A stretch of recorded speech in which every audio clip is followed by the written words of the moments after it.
জাতীয় নাগরিক পার্টি আজ মৌলভীবাজারে দেশ করতে জুলাই পদযাত্রা করছে। বেলা ১২টার পর জেলা শহরের বেরিরপাড় পয়েন্ট থেকে পদযাত্রা শুরু করার কথা রয়েছে। দলের আহ্বায়ক নাহিদ ইসলাম, আক্তার হোসেন, সার্জিস আলম, হাসনাত আবদুল্লাহ সহ কেন্দ্রীয় নেতারা এতে উপস্থিত থাকবেন। পরে পথসভায় যোগ দেবেন তারা। এরপর দুপুরে শ্রীমঙ্গলে চা শ্রমিকদের সঙ্গে মত বিনিময় ও শহরের চৌমোহনা চত্বরে জনতার সঙ্গে শুভেচ্ছা বিনিময় করবেন এনসিপির কেন্দ্রীয় নেতারা। কর্মসূচি ঘিরে সব ধরনের প্রস্তুতি নেওয়ার কথা জানায় দলটির জেলা শাখার প্রধান সমন্বয়কারী ফাহাদ আলম। এদিকে সকালে সিলেটে গণ অভ্যুত্থানে শহীদ পরিবার ও আহতদের সঙ্গে দেখা করেন নাহিদ ইসলাম সহ এনসিপির নেতারা। এ সময় বিচার নিয়ে দৃঢ় অবস্থানের কথাও তুলে ধরেন তারা।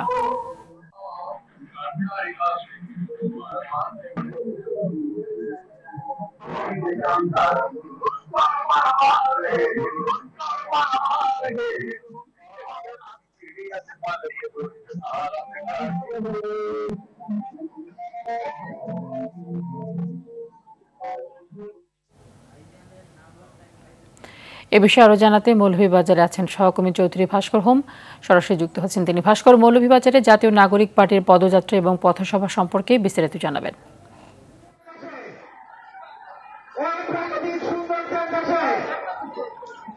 তানি আপনাকে জানিয়ে রাখি, এনসিপির কেন্দ্রীয় নেতৃবৃন্দরা কিছুক্ষণ আগেই মৌলভীবাজারে এসে পৌঁছেছেন এবং মৌলভীবাজার পৌর শহীদ মিনার থেকে ওনারা পদযাত্রাটি শুরু করে শহরের প্রধান সড়ক প্রদক্ষিণ করে এই মাত্র পদযাত্রাটি মৌলভীবাজার শহরের বেরিরপাড় স্থানে যেখানে পথসভা অনুষ্ঠিত হবে সেই স্থানে এসে পদযাত্রাটি সমাপ্ত হয়েছে এবং এনসিপির কেন্দ্রীয় নেতৃবৃন্দরা এখনই পথসভায় অংশগ্রহণ করবেন। কিছুক্ষণের মধ্যেই মৌলভীবাজারের পথসভাটি অনুষ্ঠিত হয়ে যাবে। এই মুহূর্তে মঞ্চে কিন্তু এনসিপির কেন্দ্রীয় নেতৃবৃন্দরা মঞ্চে উপবিষ্ট হয়েছেন। পাশাপাশি আপনাকে জানিয়ে রাখি, এই এনসিপির দলীয় নেতৃবৃন্দরা মৌলভীবাজারের পথসভা শেষে ওনারা শ্রীমঙ্গলের উদ্দেশ্যে যাত্রা করবেন। শ্রীমঙ্গলে চা শ্রমিকদের সাথে মিলিত হবেন, তারপর শ্রীমঙ্গল চৌমুহনী চত্বরে একটি পথসভায় অংশ নেবেন। এরপরে তারা কিশোরগঞ্জের উদ্দেশ্যে রওনা যাত্রা করবেন। সব মিলিয়ে এখন পর্যন্ত কিন্তু এনসিপির এই পথসভাকে ঘিরে বিভিন্ন শ্রেণী পেশার মানুষেরা এই পথসভায় অংশগ্রহণ করেছেন। পাশাপাশি প্রশাসনের নজরদারি ছিল চোখে লক্ষ্য করার মতো।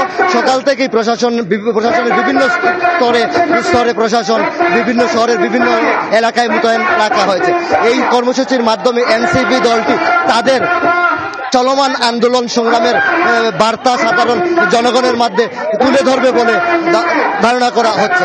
তো পথসভা শেষে হয়তো আমরা জানিয়ে দিতে পারবো আরো বিস্তারিত। তানি এই ছিল আমার কাছে এনসিপির মৌলভীবাজারের পথসভার সর্বশেষ তথ্য। ধন্যবাদ আপনাকে।